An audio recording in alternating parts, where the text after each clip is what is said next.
제18대 대통령 선거가 23일 앞으로 다가왔다. 여권에서는 박근혜 후보가 일찌감치 대선 후보로 결정됐지만 야권에서는 문재인, 안철수 후보가 단일화를 놓고 치열한 대결을 펼쳤던 상황. 하지만 지난 금요일 저녁 제가 후보직을 내려놓겠습니다.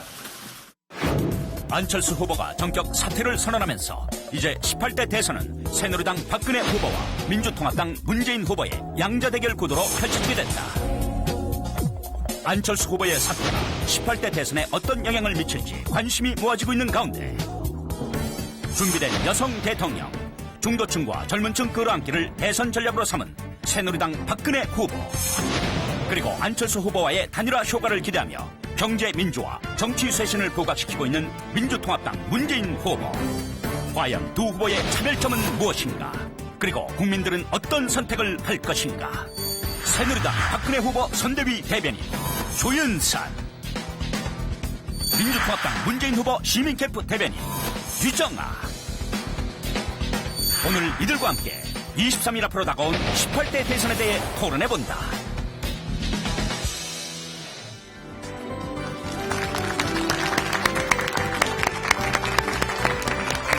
네, 시청자 여러분 안녕하십니까? 생방송 여성토론 위드의 오승현입니다.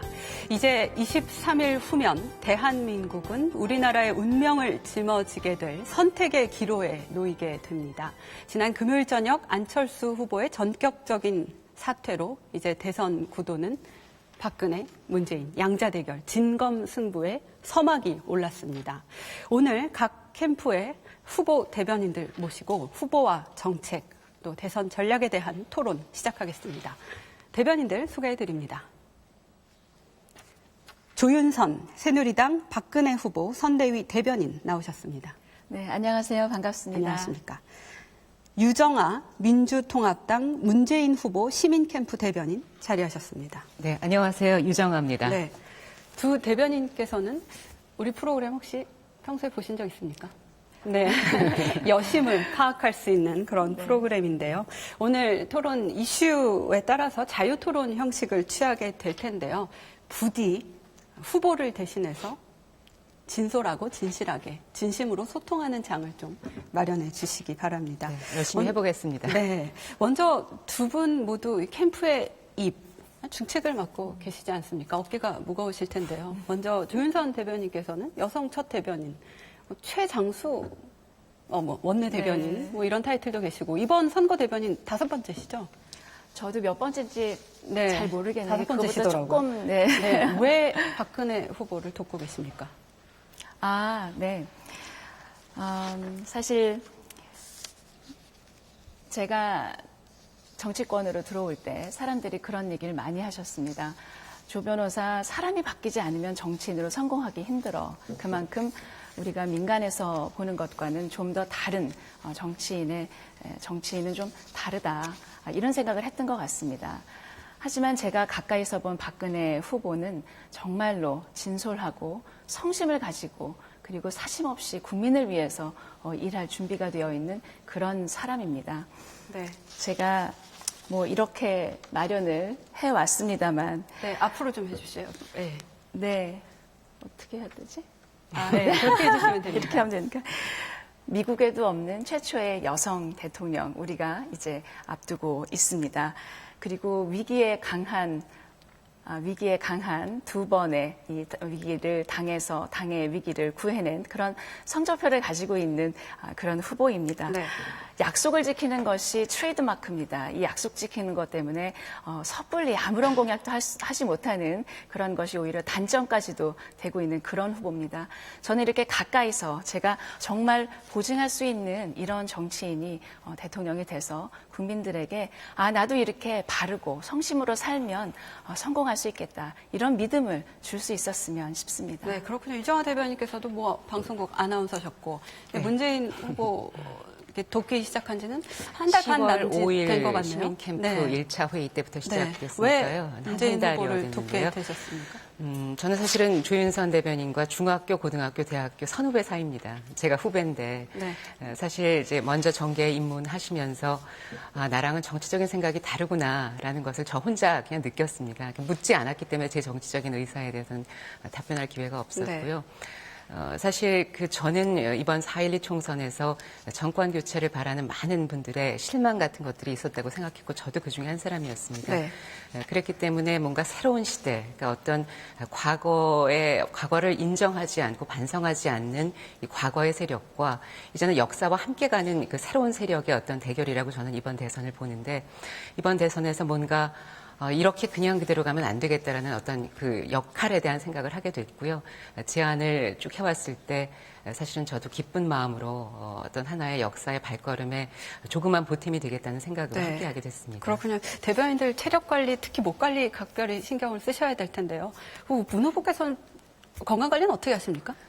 문 후보님은 그냥 아침, 점심, 저녁을 잘 드시고요. 네. 그러니까 어디 가서든 사실 아시잖아요. 수영을 해보시면 어디서든 식사하기가 참 힘든데 어쨌든 식사가 나타나면 일단 잘 먹는다. 네. 그리고 화장실도 미리미리 가둔다. 그렇군요. 뭐 이런 것들을 아주 네. 투명하게 주어진 대로 잘 네. 하고 계십니다. 박 후보께서는 오른손 악수가 지금 힘들다고 하시는데 옆에서 오른손 보면은 왼손. 좀 안쓰러울 것 같기도 하네요. 네, 어떻습니까? 시장에 다녀보면은 정말 이렇게 괴력으로 달려들어서 박 후보를 손이라도 잡자고 하는 분들 정말 많으십니다. 그래서 하다 보면은 저도 한번 우연히 따라다니다가 제 손을 잘못해서 잡혔는데 정말 이 팔을 잘라버리고 싶을 정도로 너무너무 아픈 그런 기억이 있었습니다. 그래서 왼손, 오른손 할 거 없이 다 다쳤고요. 그래서 이 현장에서 다음 현장으로 옮길 때에 중간에 얼음을 사가지고 얼음에다가 손을 담그고 이렇게 다니는데 건강은 아침에 단전호흡 매일은 하지 못하지만 네. 한 이틀에 한 번 하시고 늘 잘 드시고 사이사이에 쪽잠을 자는 데는 아주 명수라고 본인이 그렇군요. 스스로 소개할 정도입니다. 네, 자 이제 평소 체력 관리를 진가를 이제부터 발휘를 해야 될 때가 됐습니다. 대권 쟁탈전이 이제 벌어질 텐데요. 안철수 후보의 전격적인 사퇴, 새누리당에서는 어떻게 바라보고 계십니까? 네, 어떤 대의 명분을 갖다 붙여도 사실은 선거가 23일 남아있는데 후보가 결정됐다는 것은 참 안타까운 일입니다. 2002년에 있었던 후보 단일화의 이런 논의가 다시 10년 지나서도 반복됐다는 것이 정말 부끄러운 일이 아닐 수 없는데요. 그래도 다행인 건 이렇게 중요한 100만 이상의 당원들이 모여서 후보를 선출한 이후에 단지 몇천 명이 여론조사로 후보를 결정하는 그런 과정은 이번에 없었다는 것이 저는 다행이라고 생각합니다. 네. 하지만 정치에 입문한 지 불과 몇 달 되지도 않는 안철수 후보가 부르짖는 정치 쇄신과 혁신에 관한 그런 여망이 국민들께서 얼마나 이걸 바라셨나 하는 점에서는 저희도 깊이 숙고하고 있습니다. 네. 따라서 안철수 후보가 얘기했었던 이런 그리고 다 미처 그 높은 민주당의 벽과 이 벽에 그리고 또 어떤 사퇴의 압박에 견디지 못했던 그래서 좌절했던 꿈을 저희가 국민 여러분들을 대신해서 저희가 뚜벅뚜벅 이 쇄신의 길 그리고 국민의 대통합의 길로 나아가는 것이 이런 실망하신 지지자 여러분들에게 보답하는 길이라고 생각을 하고 있습니다. 민주당에서는 안철수 후보 사퇴를 어떻게 바라보고 계십니까? 일단은 그분의 결단 뒤에 있을 본의에 대해서 문재인 후보도 마찬가지고 저 또한 깊이 감정이입하려고 하는 것이 먼저입니다. 사실은 그 어떤 정치 쇄신이라는 그 열망을 가지고 우리 정치계에 사실은 바람을 일으켰고요. 그랬기 때문에 정권 교체와 새 정치를 바라는 국민들이 더 많은 힘을 얻을 수 있었는데 단일화 과정에서 협상 중단이 있기도 했고 또 어떤 교착 상태가 보이고 해서 많은 염려하시는 분들 국민 여러분께 죄송하다는 말씀을 이 자리에서 드립니다. 하지만 어찌됐든 단일화라는 과정은 비슷한 가치, 비슷한 철학을 가진 사람들끼리의 어떤 정치 연합이라는 측면에서 대단히 헌법적인 일이고요. 사실은 이 헌법적인 단일화를 그렇지 않다라고 바라보는 시각이 더 반헌법적인 시각이라는 생각을 저희는 가지고 있고 물론 그 과정 속에서 여러 가지 지난한 것들이 있어서 여러분께서 많은 걱정을 하셨지만 어찌됐든 안철수 후보의 희생적인 결단에 의해서 단일화 후보를 갖게 됐습니다. 이제는 단일화 후보를 통해서 이 정권 교체 또 새 정치를 열어달라는 국민들의 열망을 저희 민주당과 문재인 후보가 깊이 새기고 앞으로 나아갈 일들이 남아 있고요. 안철수 후보를 지지하셨던 분들 가운데서 사실은 지금 조금 충격에 아직까지 휩싸여 계시리라고 생각이 듭니다. 당연합니다. 그래서 이제 문재인 후보도 미안하다는 말씀을 가장 일성으로 한 건데요. 조금 더 이제 그 같은 처음에 그 초심으로 돌아가서 우리가 정치를 바꾸고 새로운 시대를 열자라는 그 기본적인 본인의 어떤 열망 속에서 다시 한번 문재인 후보를 깊이 바라보시면, 들여다보시면 이 문재인 후보에서 어떤 그 믿음직한 모습을 발견하실 수 있으리라고 저는 생각합니다. 네, 혹시 반론 있습니까? 반론 있습니까? 뭐 아름다운 단일화에는 실패한 거 아니냐 이런 의견에 대해서는 반대하시겠군요. 그렇기 때문에 이러한 것을 더 마지막에 아름다운 승리로 끌어가야 하는 책임감까지 저희가 깊이 느끼고 있는 것이죠. 네. 자, 안철수 후보 전격 사태로 이제 약 20%라고 하더라고요. 전략적 요충지가 양측에서 생긴 건데요. 이 표가 어디로 갈까요? 어떻게 보십니까? 어떻게 예상하십니까? 저희가 바라기는 정말 안철수 후보를 지지해 주셨던 분들이 다 저희를 다시 믿어주셨으면 하는 그런 바람이죠.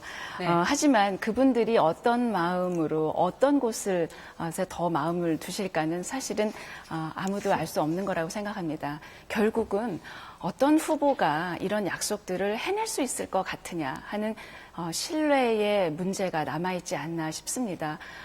흔히 노무현 참여정부의 요직에 계셨던 문재인 그 후보께서는 사실은 국정운영의 최정상에서 모든 국정을 해보신 분입니다.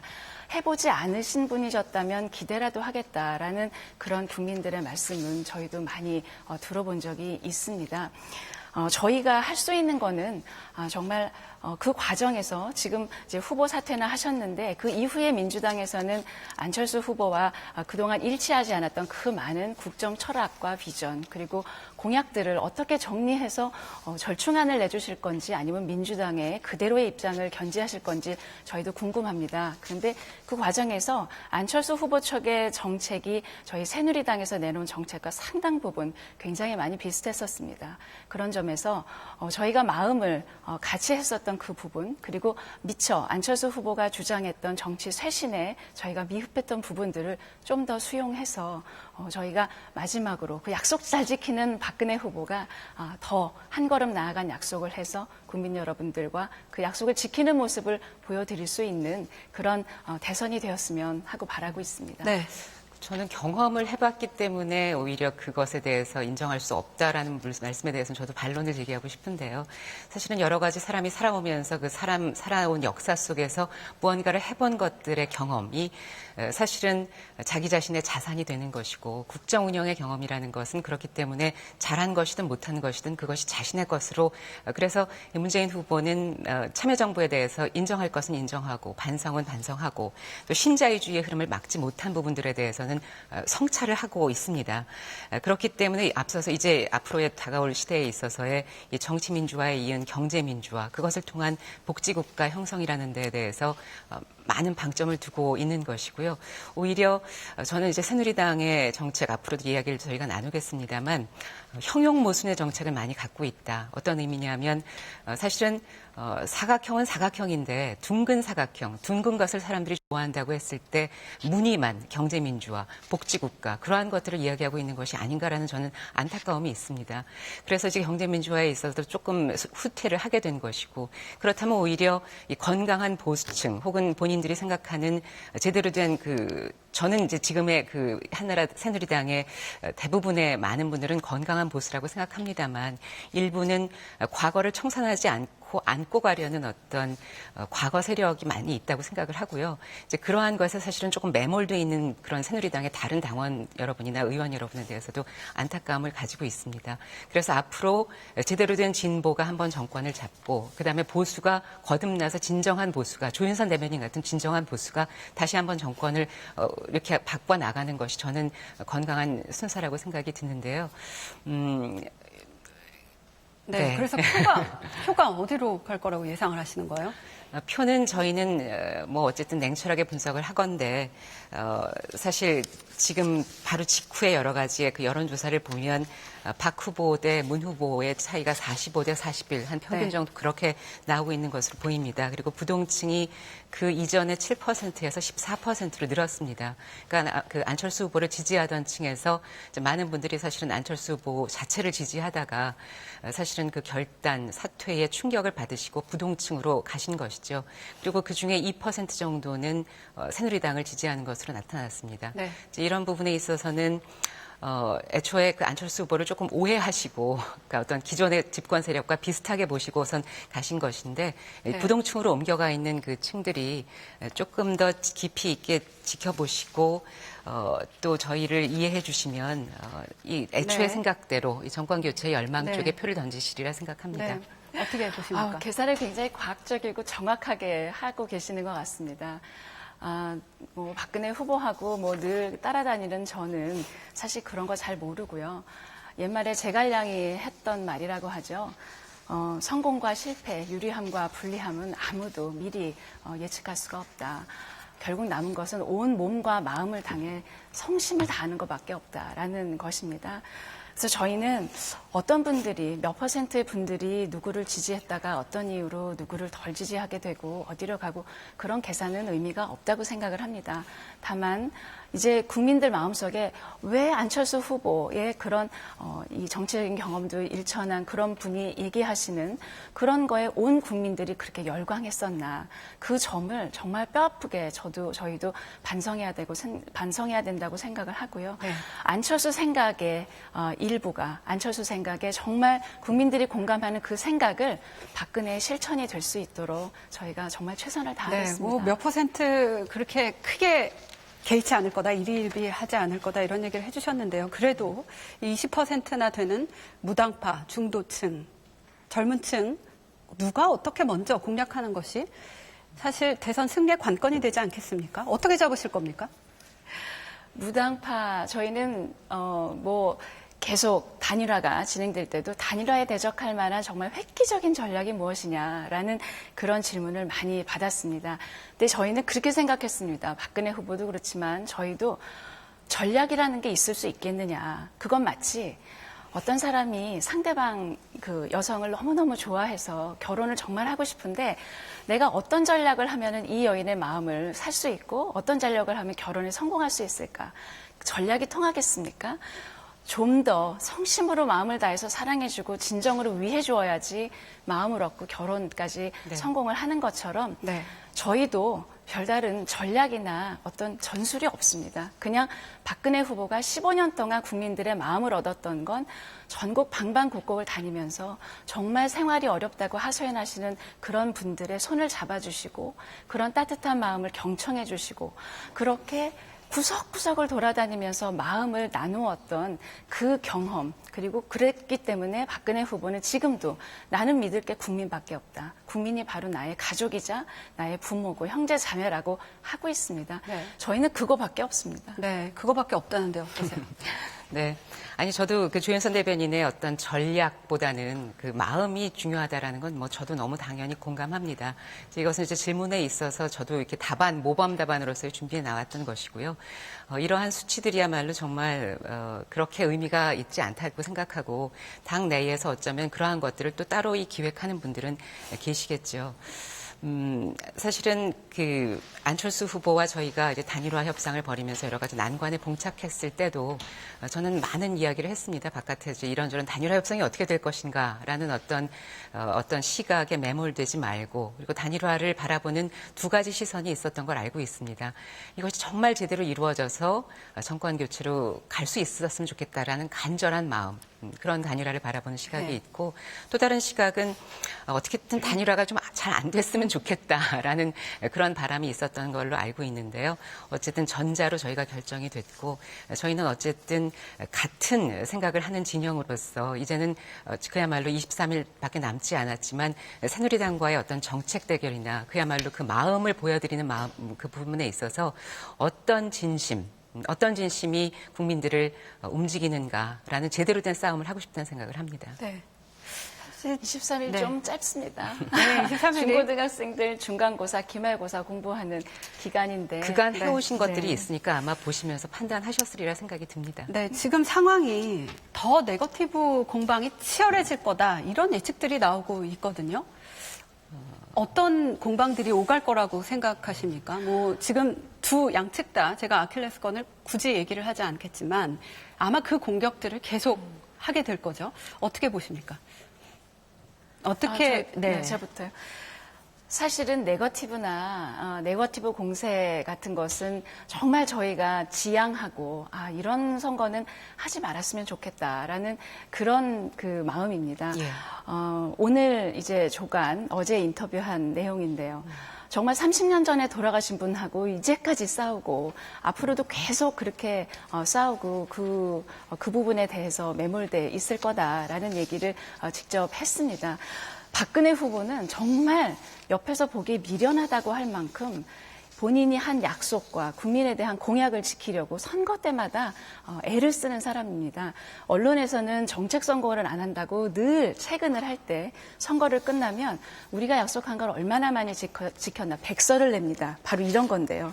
이번에도 저희가 이거 했는데 아무도 거들떠 보지도 않습니다. 사실은 19대 총선 공약 얼마나 지켜졌을까요? 그래서 우리가 약속한 내용들 52개의 법안을 입법화하기로 했는데 그중에 여야 정 그리고 노사정이 합의해야 되는 거 하나 빼놓고는 다 했다는 내용을 다 이렇게 해서 이제 저희가 이렇게 내지만 사실은 이렇게 뭐 약속을 지키고 포지티브하게 정책을 만들어내서 정책에 얼마나 완성을 했는지를 너무나 노력하는데 사실은 이 부분이 언론에서도 별로 다뤄지지 않고 연일 단일화의 이 협상 과정만 생중계하듯이 지상파며 종편이며 다 그렇게 얘기가 되는 걸 보고 저희도 참 안타까운 마음을 금치 못했는데 저희가 정말 바라는 것은 앞으로 남은 23일 동안 계속 이렇게 가자는 거죠. 그래서 지금 아마 제 생각엔 민주당에서 안철수 후보와 공약을 어떻게 조율을 다시 하실 건지 아마 다시 해서 발표를 하실 수도 있을 것 같은데 저희는 공약이 99% 정도가 거의 그러면 안철수 일치하는 후보가 것으로 해서 얘기한 저희가 공약집을 가지고 왔고요. 안 반영하시고 아니요. 그대로 가시는 건가요? 저희가 함께 할 수 있는 것들은 반영을 하기 위해서 바로 그 다음 날부터 저희가 점검에 들어갔습니다. 네, 그러면 그거는 앞으로 나오시는 거죠. 네, 그러면 거의 그게 이제 나올 99%가 때마다 비슷한 거죠. 그러니까 네. 안철수 후보가 내건 공약과 어느 정도 조율을 할 것인지가 앞으로 이제 나오실 거면 예. 저희는 하여튼 지금 저희도 준비를 하고 있는데 발표하지 못한 공약이 많이 있습니다. 그래서 공약 발표를 하고 그 공약에 대해서 그러면 점검하고. 어떻게 예. 그 지킬 것인지 어떻게 다른지 그런 부분을 정말 건설적으로 이 각 분야의 전문가가 나와서 얘기하고 국민들도 저거는 말만 그 좋은 거지 저렇게 하려면 세금을 너무 많이 걷어야 되는데 이거는 내가 할 수 없는 일이다. 이렇게 해서 좀 이렇게 짠짠하게 우리 주부들이 시장에 가서 가격과 품질과 그리고 어떤 이 고객들의 이 품평을 모두 들어보고 어떤 물건을 고르듯이 예. 대선 후보도 우리 주부들이 시장에서 장보기처럼 했으면 좋겠다 하는 생각이 바로 저희가 하고 있는 바라는 생각이고요. 예. 이 자리에서 그게 약속이 되면 너무 좋겠네요. 네, 대선 앞으로 날까지. 하시죠. 네. 아니 정책에 대해서 당연히 그렇게 서로 나눠야죠. 정말 장보기 하듯이 꼼꼼히 따져봐야 하는데 장 얘기가 나왔으니 갑자기 어떤 장면이 생각이 나는 게 조윤선 대변인께서 모시고 자갈치 시장 갔을 때 박근혜 후보가 기획값으로 8,000원을 꺼낸 그런 어떤 세상 물정이 조금 어두운 그런 것을 여성이라고 생각할 수 있을지 저는 굉장히 안타까웠어요. 사실은 뭐 저희들도 사실은 일하는 여성이기 때문에 장, 물가 그런 것에 있어서 일반 가사의 일에 더 전념하는 분들에 비해서 제대로 모르는 건 사실이지만 그래도 어느 정도의 어림짐작은 하고 있는데 그런 부분이 안타까웠고요. 사실은 이 정책, 뭐 저희가 단일화 협상하고 있는 중에도 사실은 저희 쪽의 어떤 뉴스기사 외에 또 그 이후에 어떤 박근혜 후보의 행보에 대해서는 저희는 충분히 언론에서 다루었다고 생각이 듭니다. 다만 저희가 이제 꼼꼼히 서로 따져보는 것들이 조금 어려웠다라는 말씀이고요. 말씀으로 이해를 하겠고요. 네, 반론해 주시죠. 네, 그 자갈치 시장의 객값이 정말 제가 이거는 좀 여러분들께 오해가 없도록 말씀을 드려야 되겠는데 그 시장에 이제 그 처음에 8,000원을 건넸다고 생각한 기자가 풀 기자로 바로 후보 뒤에 있었는데 그 장면을 보지를 못했습니다. 그래서 그런데 이제 풀 기자로 갔으니까 객값으로 주머니에서 8,000원을 주인한테 건넸다. 그랬더니 주인이 객값이 너무 적다는 표정으로 바라보니 옆에 있는 조 대변인이 돈을 더 들여서 그걸 드렸다. 이렇게 해서 풀단으로 해서 풀을 했어요. 그러니까 그걸 가지고 이제 기자분들이 몇 분이 기사를 썼는데 그 기자가 저한테 그래요. 제가 바로 후보 뒤에 있었으니까 선배 근데 이게 맞는 거예요? 본인이 그렇게 쓰고서. 그래서 아니 그게 아니고 주머니를 보니까 해물을 이만큼 사셨는데 주머니에 딱 보니까 아까 호떡 사고 남은 8,000원밖에 없어서 너무 난감하게 저를 뒤로도 보시면서 마치 이렇게 구조를 기다리듯이 네. 돈이 없는데 어떡하지? 모자라는데 그러시는 거예요. 제가 마침 주머니에 5만 원짜리가 있어서 5만 원짜리를 드렸어요. 그렇다면 그랬더니 다행입니다. 8천 원짜리하고 5만 원짜리를 들고 있다가 주인한테 그 객값을 이제 받으시라. 네, 네. 그랬더니 이제 5만 원짜리를 가져가셨거든요. 네. 이렇게 사실을 바로 작은 잡아서, 장면이 네, 알겠습니다. 그건. 굉장히 예. 보고 싶은 대로 보고, 그리고 그걸 제가 금방 그 수정 브리핑을 하고 언론에다도 다 말씀을 드렸는데, 이렇게 대선을 앞두고는 정말 내가 지지하는 후보 아니면 내가 별로 좋아하지 않는 후보에 이게 옳지 않은, 사실이 아닌 그런 정보는 그냥 그대로 확정 지어서 가는 게 이게 이 선거 전인가 보다 하는 그런 생각이 굉장히 것들은 서로 씁쓸했습니다. 지향해야 하는 거 맞는 것 네, 같아요. 제가 지금 맞습니다. 말씀하신 내용을 제가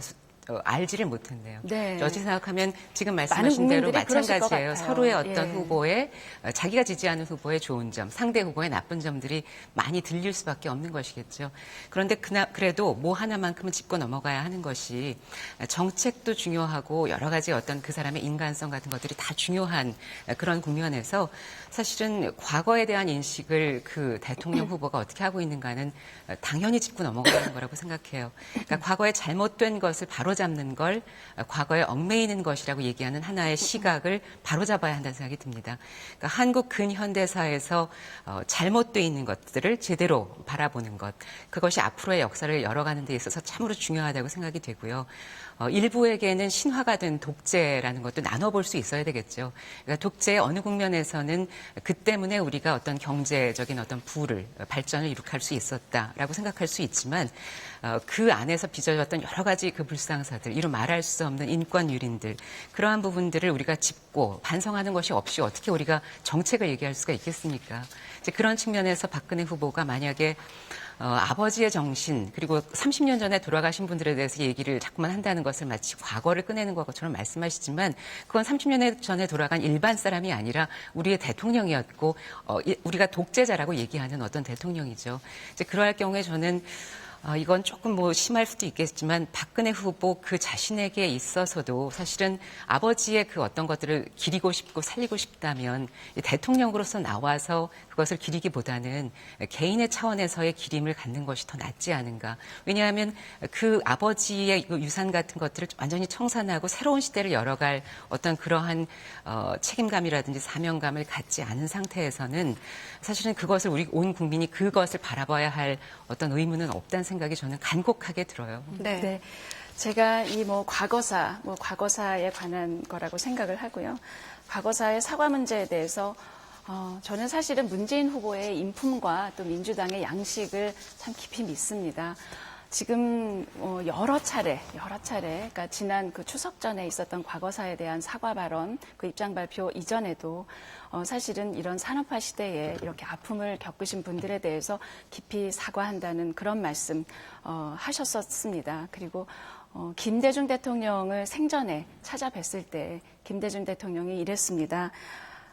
생전에 박 대통령이 환생해서 내 손을 잡고 화해의 손길을 내미는 것 같았다. 그러면서 얼마 전에 저희 당의 국민 대통합 수석부위원장으로 오신 한광옥 전 김대중 대통령의 비서실장께서 옆에서 배석하셨는데 내 참 오래 살다 보니 별일도 다 있다. 그러면서 너무 기뻐하셨다고 합니다. 내가 화해와 통합의 단초를 열었지만 사실은 내 임기 동안에 완성하지 못했으니까 가장 적임자는 결자 해지하는 측면에서라도 박근혜 후보다. 그러니까 박 후보가 내 뒤를 이어서 국민을 화해시키고 통합시키는 거를 완수해달라라는 고인의 말씀이 있었습니다. 사실 9월 24일에 유신에 대해서 헌법 질서를 무시하는 거였다는 그런 발언과 또 그 부분에 아버지 시대에 정말 가난을 이겨야 되겠다는 그런 그 사명감으로 점철했었던, 그래서 그 과정에서 아픔을 겪으셨던 분들에 대한 사과의 발언을 그때 정말 전 국민 앞에서 했습니다. 그리고 10월 26일 날 그 박정희 대통령의 추도식에 가서 이렇게 하셨습니다. 이제 아버지를 놓아드리겠습니다. 아버지의 공은 국민에게 드리고 아버지의 관은 제가 안고 가겠습니다. 이런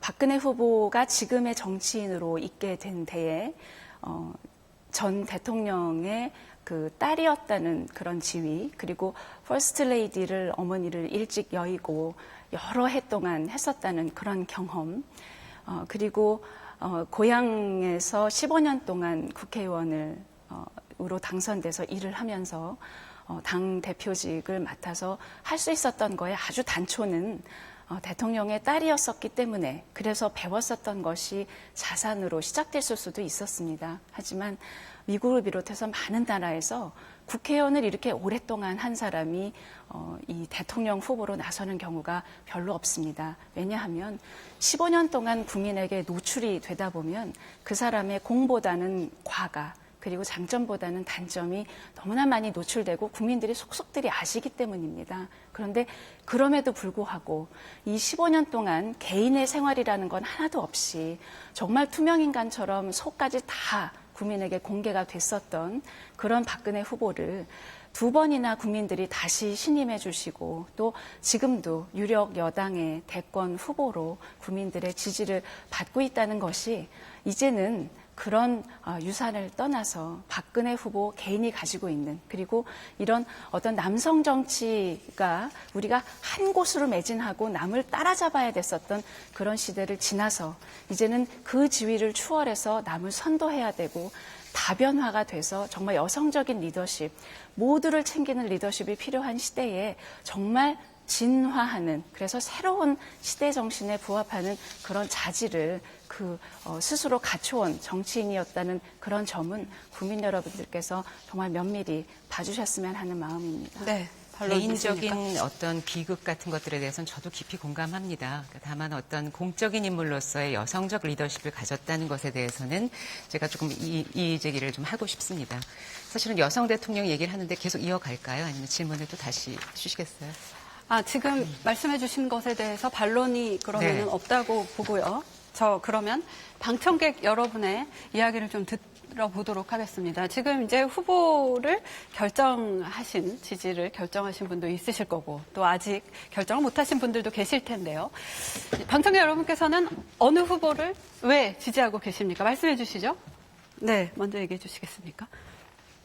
네, 어느 안녕하세요. 후보 지지하세요? 네, 박근혜를 사랑하는 모임의 회원 이은혜라고 합니다. 네. 네, 저는 박근혜 후보를 지지를 하는데요. 젊은이들이 정치를 불신하는 이유 중에 하나가 자신의 말을 지키지 않는, 정직하지 않은 그런 모습 때문이라고 생각을 합니다.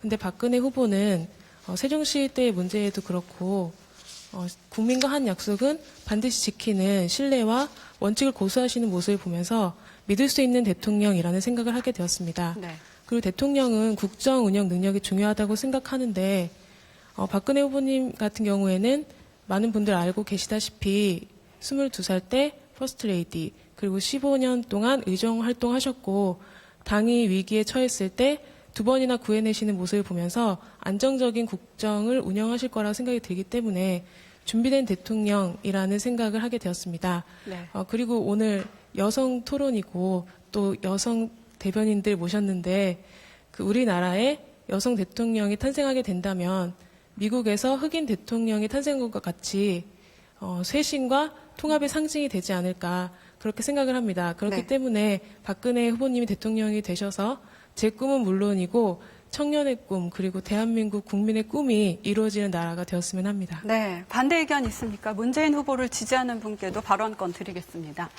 말씀해 주시죠. 네, 안녕하세요. 저는 문재인 청년 서포터즈인 문워크에서 활동하고 있는 김철민이라고 합니다. 현재 청년들의 삶은 매우 힘듭니다. 청년들에게는 높은 등록금과 취업 문제, 그리고 경쟁을 강요받는 삶을 해결할 수 있는 대통령이 필요합니다. 저는 문재인 후보야말로 이런 대통령의 자질을 갖추고 있다고 생각합니다. 문재인 후보는 2013년 국공립대의 반값 등록금 시행, 2014년 사립대의 반값 등록금 시행을 공약으로 내세우고 있습니다.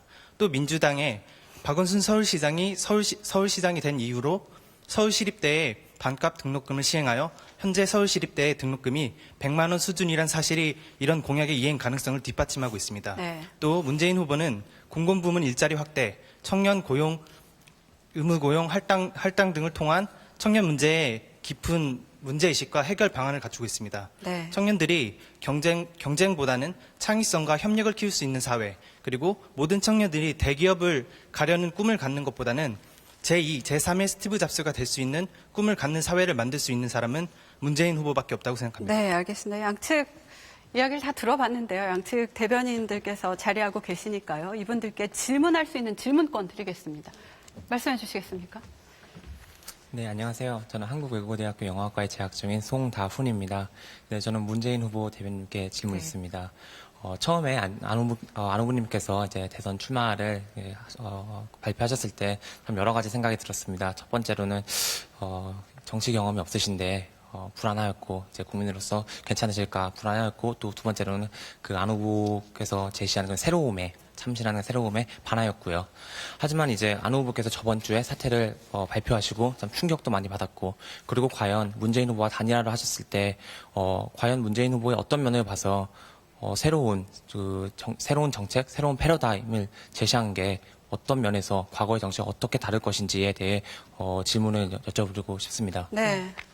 유정환 대변인께 질문하셨나요? 사실 안 후보라는 존재는 저희 정치사의 길이 남지 않을까 생각이 들어요. 그러니까 어떤 그냥 정말 일반 기업가와 또 대학 교수이자 학자였던 사람으로서 아무런 어떤 그 조건 없이 정치에 투신한다는 게 참 쉽지 않은 일인데, 게다가 그걸 통해서 지금 이제 조윤선 대변인도 말했지만 이 정치계의 쇄신 같은 것들을 제대로 해야 되겠다라는 생각을 하게끔 한 것이죠. 그렇기 때문에 이 정치 쇄신에 있어서의 그 대상이자 주체가 된 것이 민주당을 택한 거죠. 안철수 후보가.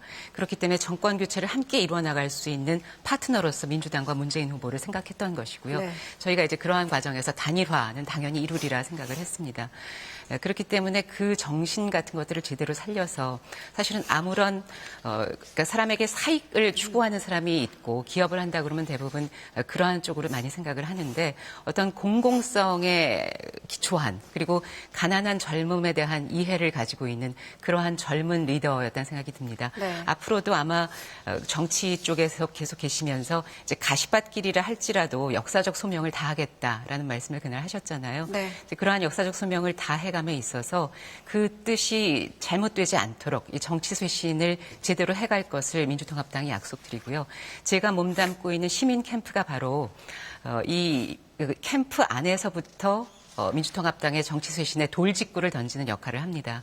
그러니까 기본에 바깥에 있는 어떤 시민사회 에너지들을 모아서 그래서 정치권의 어떤 그 쇄신을 직접 전달을 하는 자리고요. 네, 알겠습니다. 그러한 시민단체들의 어떤 여러 가지 에너지들이 느껴지는 곳이니까 믿어주시기 바랍니다. 네, 조윤선 대변인께도 질문해 주시죠. 네. 예, 안녕하세요. 저는 100번의 이력서를 써봤고요. 100번의 취업 실패를 경험해봤습니다. 낮에는 생활비를 벌기 위해 알바를 했었고요. 밤에는 이제 등록금 벌기 위해서 대리운전을 했었습니다. 하지만 박근혜 후보께서 청년을 위한다고 말씀을 하시지만 과연 그분의 등록금은 누가 대주셨을까요? 또 그분은 과연 몇 번이나 취업의 이력서를 써보셨고 저와 같은 실패를 맛보셨을까요? 제가 알기로는 박근혜 후보께서는 첫 직장이 바로 거대한 재단의 이사장이셨고 첫 공직이 거대 여당의 중직이셨습니다. 과연 그런 분께서 청년의 마음을 이해할 수 있을지 전 너무나 궁금하고요.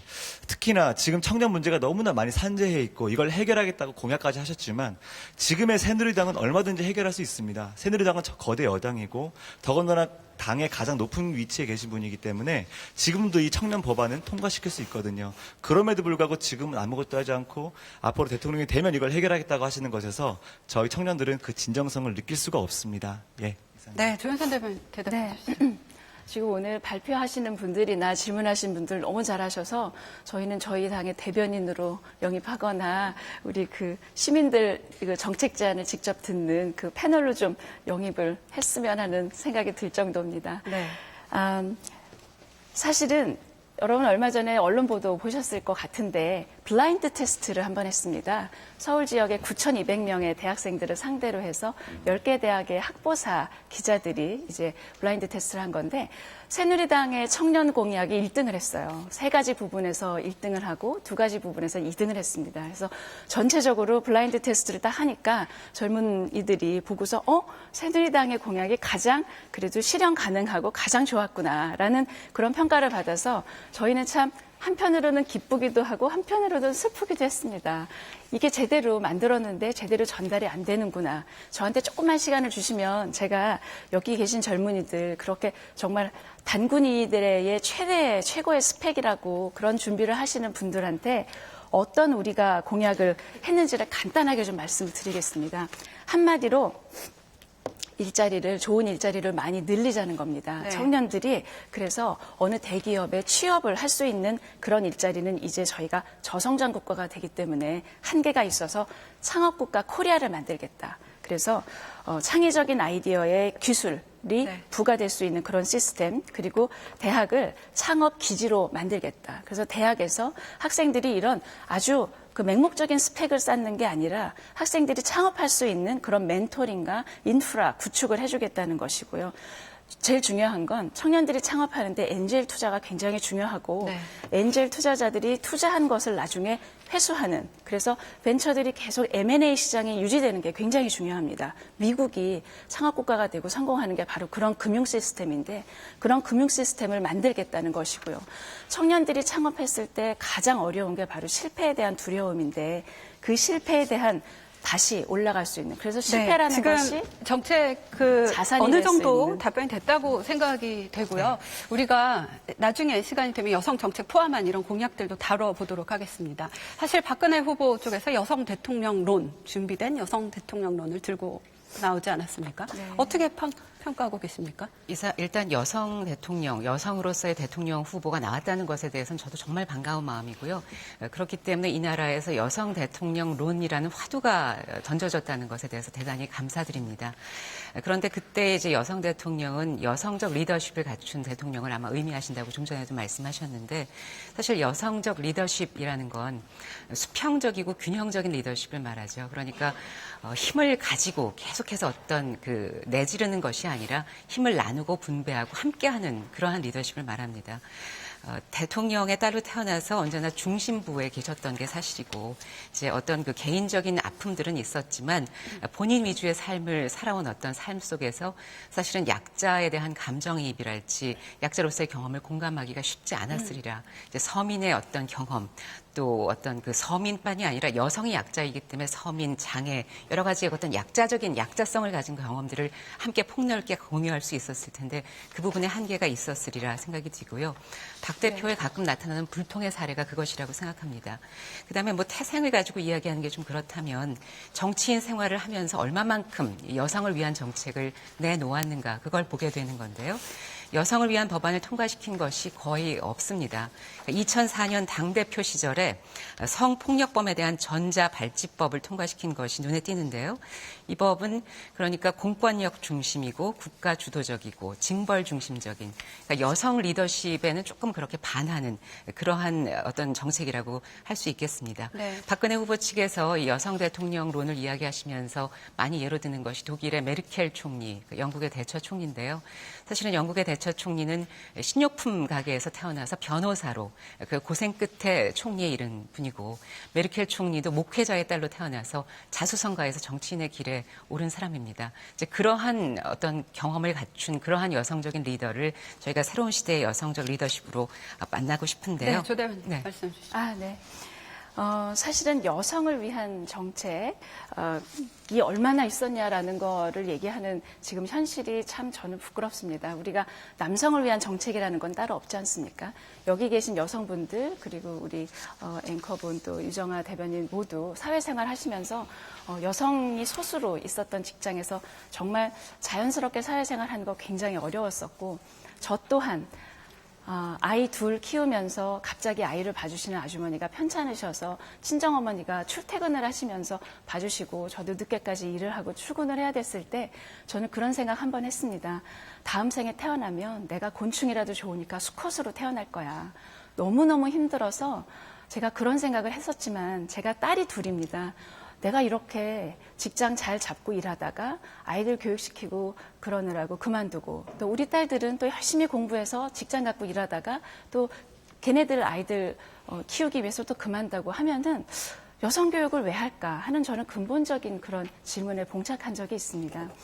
저희가 말하는 여성 정책은 이제는 여성을 위한 정책, 저희가 더 이상 얘기할 때가 아니라고 생각합니다. 이제 우리가 앞에 놓인 과제는 여성에 의한 정책, 그리고 여성의 정책입니다.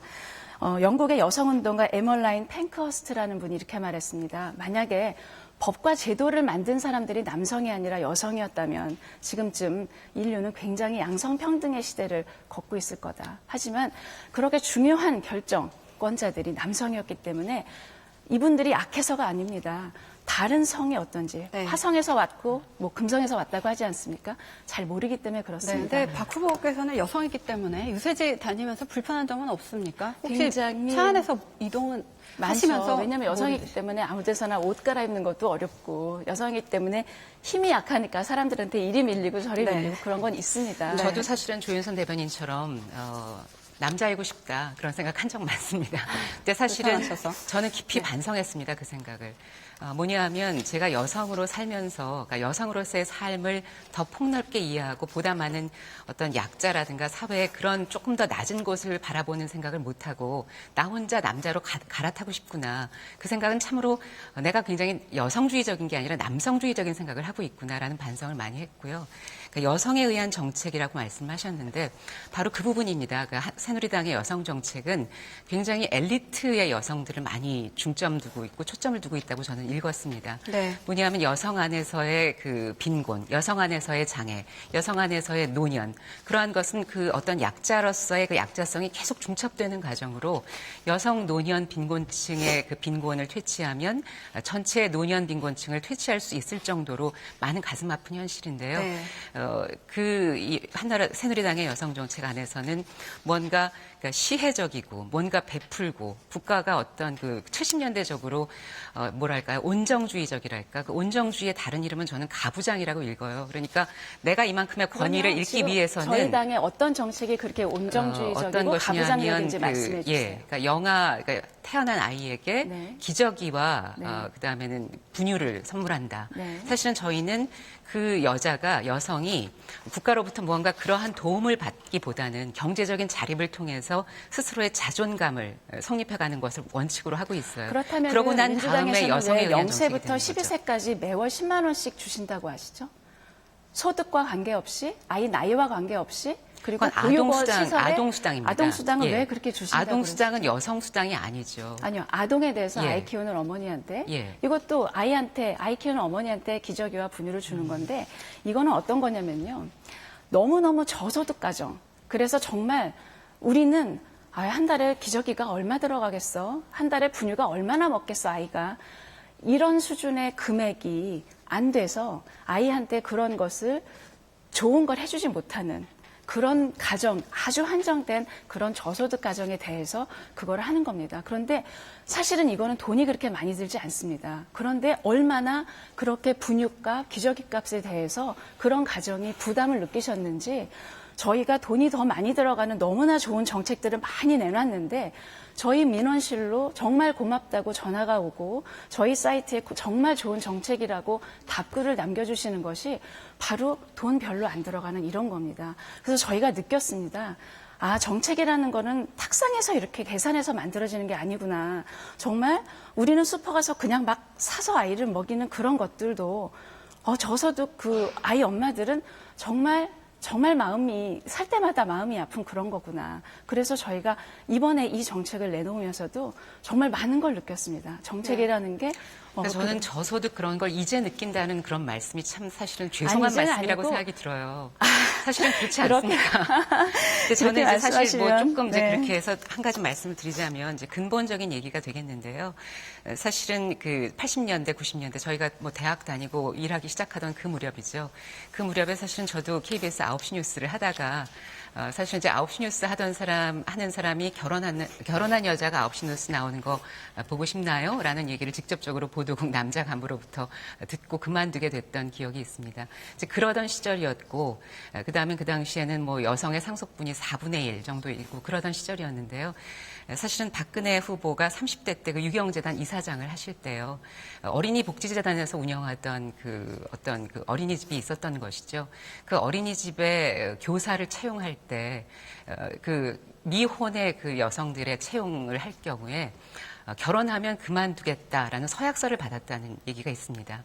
이제 이 부분은 페이스북에 그 당시에 교사로서 일하다가 서약에 맞게 결혼과 함께 그만두게 된 여성이 이런 글을 남겼어요. 1982년 대학 졸업 후 첫 직장은 유경재단 어린이회관 유치원 교사였다. 입사 서약서 중에 결혼하면 퇴사하는 것이 조건이었다. 몇 년도라 그러셨죠? 82년입니다. 네, 82년. 예. 네. 그래서 사실은 그 여성 고용주로서 같은 여성이 결혼하고 나면 퇴사하겠다라는 서약서를 받는 여성 고용주였던 대통령을 우리가 과연 여성 대통령이라고 할 수 있는가? 네. 굉장히 구체적으로 이제 조사를 해오셨는데 사실은 그게 뭐 팩트인지 아닌지 저는 모릅니다. 하지만 팩트라면 정말 잘못됐죠. 예.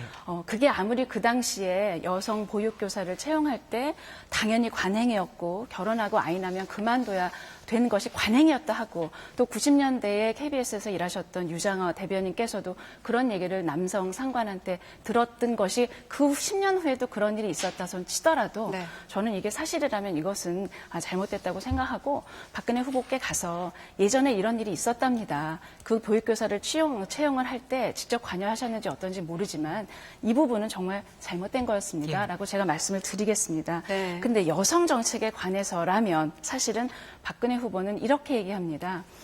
여성의 사회 활동이 우리의 신성장 동력이다. 그래서 여성 정책을 종합한 여성 정책을 마련했는데요. 이것은 네. 뭐냐? 여성에 대한 시혜적인 게 아닙니다. 여성이 자기의 꿈도 추구하면서 일과 가정을 양립할 수 있는, 그래서 옆에 있는 남자들도 도와줄 수 있게, 그래서 네. 아빠에게도 출산 후에 아빠의 달을 지정해서 유급 휴가를 줄 수 있게, 그래서 온 가족이 예. 행복하게 아이를 키울 수 있게, 그리고 그래서 그 아버지의 달, 당당하고 아버지의 아버지의 여성이 달이라는 게 당당하고 그렇게 일할 수 있는 그러니까 그런 정책을 유급 휴가를 말씀하신 계속 지금 건가요? 아니면 말씀을 휴직인가요? 아버지. 유급 휴가 한 달이고요. 한 달. 저희는 그것을, 15일로 하고 있는 것을 저희는 한 달로. 예. 그거를 이제 강제할 수는 없죠. 각 그 기업마다 사정이 다르니까. 그래서 이거는 그냥 강제적인 건 아니라고 했더니 저희 이 발표를 듣는 그 젊은 남성 기자분들께서 그거 강제적으로 좀 해주세요. 네. 안 그러면 우리도 회사 가서 그걸 쓰겠다는 말을 못 합니다. 라는 얘기를 들을 정도로 이렇게 이제는 우리가 이런 그 정책들을 할 때가 됐구나라고 생각을 하고요. 저희 새누리당의 여성 정책이 엘리트 중심, 있는 사람 중심이라는 그 유정아 대변인의 말씀은 저는 사실이 아니라는 걸 이 자리에서 말씀드리고 싶습니다. 네. 어느 정책 공약에 다자녀 가정의 지원을 확대하고 한부모의 가정 그리고 다문화 가정까지도 우리나라의 어떠한 형태의 가정에는 모두 가정의 그 자녀를 양육하고 교육하는데 어려움이 없도록 하겠다는 정말 맞춤형, 정말 그 아주 소수지만 배려받지 못하는 그런 소외된 계층에 대해서 조목조목 공약이 나와 있는지 네, 그 저는 다양한 다시 한번 가정을 다룬 건 저도 높이 사고 있습니다. 싶습니다. 그에 덧붙여서 저는 그러니까 이런 겁니다. 그러니까 우리나라에도 최근에 방문했던 핀란드에서 아주 존경받는 할로넨 대통령이 네. 계시죠. 그러니까 지금 현재는 세계 여성협회 협회장을 맡고 계신데 그분은 이 핀란드에서의 그 사랑받는 전설의 인물, 그 전설의 동물이라고 하는데 그래서 무민 마마라고 불린다고 네, 해요. 맞습니다. 그러니까 이분은 굉장히 가난한 집안에 태어나서 미혼모의 경험을 했다고 하잖아요. 이제 그러한 속에서 어떤 성평등, 어떤 복지국가라는 것은 성에 대한 민감함, 그러니까 여성을 포함한 약자에 대한 민감함을 가지는 국가가 제대로 된 복지국가다 그런 말씀을 해주셨는데요. 네. 이제 제가 이제 앞서서 저는 사실에 기반해서 말씀을 드렸습니다만 그건 이제 저희가 앞으로 그것이 문제가 된다면 이야기를 나눠볼 테고요. 이제 문재인 후보는 남성이지만 그 당시에 사실은 이분이 앞서서 제가 말씀드렸던 페이스북에 올린 분이 부산 분이신데요. 문재인 후보도 당시에 부산에서 인권 노동 변호사를 하셨죠. 당시에 오히려 문재인 변호사는 이런 식으로 이 결혼 때문에 부당하게 해직당한 여성 교사들을 위해서 그들을 위해서 오히려 복직 투쟁을 하고 복직에 있어서의 어떤 승소를 이끌었던 변호사였습니다. 네, 그와 함께 시작해서 여러 가지 여성의 권익 같은 부분들을 함께 높였던 여성 그렇게 됐을 때 사실은 이제 여성 대통령이라는 것의 의미가 여기서 어디가 우리가 맞는 것인지. 또 공방이 계속 될 테니까요. 그러면 이제 후보 마무리 발언을 못 듣게 됩니다. 저희가 20초 정도 듣겠습니다. 후보의 비전에 대해서 짧게 대통령은 이래서 우리 대통령이 돼야 된다. 말씀해 주시죠. 먼저 조 대변인. 네. 우리나라의 모든 영역의 여성 없는 곳이 없습니다. 하지만 단 한 자리 마지막 여성 대통령은 아직 우리가 만들지 못하고 있습니다. 네. 종전에 여성 총리는 있었습니다. 하지만 그것은 대통령의 임명을 받은 사람이었죠. 네. 대통령은 국민 모두가 뽑는 것입니다. 여성 대통령이 출연한 나라에서 선진국에서는 정말 진정한 민주주의가 고도로 정착된 그런 네. 반증이다라는 평가를 받고 있습니다. 네. 박근혜 후보 누구보다도 약속을 지키는 후보입니다. 네. 여성 알겠습니다. 대통령 박근혜 20초 묻어주시기 바랍니다. 네. 그 사람의 공감 능력이 사실은 여성에게 강합니다. 왜냐하면 여성이 역사 속에서 약자였던 경험이 많았기 때문이죠. 그래서 타인의 감정을 헤아리고 타인의 관점에 서보고 그리고 타인의 행복에 대한 진정한 관심을 갖는 데에 여성이 유리하다고 여성이 잘한다고 얘기합니다. 네. 하지만 그런 의미에 맞는 여성 대통령이 저희가 탄생하길 바라고요. 그러한 의미에서 가장 적합한 후보는 저는 문재인 후보가 아닌가 생각을 합니다. 네, 고맙습니다. 본격적으로 시작될 두 후보 간의 정책 공방 대결을 기대하겠습니다. 선의의 경쟁을 대한민국 국민들은 모두 바라고 있습니다. 네, 오늘 함께해 주신 모든 분들, 또 방청객 여러분, 두 대변인 여러분, 시청자 여러분 고맙습니다. 다음 주 월요일 11시 다시 찾아뵙겠습니다. 안녕히 계십시오.